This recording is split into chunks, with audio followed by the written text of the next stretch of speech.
শুভেচ্ছার ব্যস্ততা যেটা last 15-20 days তো আমার হাউস নিয়ে বেঁচে ছিলাম। আমার এত কাজের অফার ছিল, অনেক নাটকের অফার ছিল, বাট আমি টাইম দিতে পারিনি, কারণ আমার এটা ঈদের আগে উদ্বোধন করতে হবে, কারণ এটা আমার মুখ্য ছিল।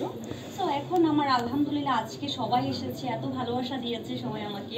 মানে আমি যাদেরকে মানে নক দিয়েছি, ইভেন আমি দেখতে পাচ্ছি, আমি অনেকের বলিও নি, যে জাস্ট আমি বলেছি যে মানে আশেপাশে যারাই আছে, আমার ডিরেক্টর ভাই হয় কি, মানে আমার এত, আমি গত রাত্রেও এখান থেকে রাত 12টায় গিয়েছি, আজকেও আমি এই যে এখান থেকে দিনে 3:30-4:30 আমি বাসায় গিয়েছি। তার মানে আমি যে সবাইকে ফোন দিয়ে যে ইনভাইট করবো সেই টাইমটাও কিন্তু আমি পাইনি, যার জন্য আমি জাস্ট একটা ইনভাইটেশন যতটুকু পেরেছি দিয়েছি। সবাই এসেছে ইভেন আসতেছে, এটা আমি মনে করি এটা আমার মানে ভালোবাসা।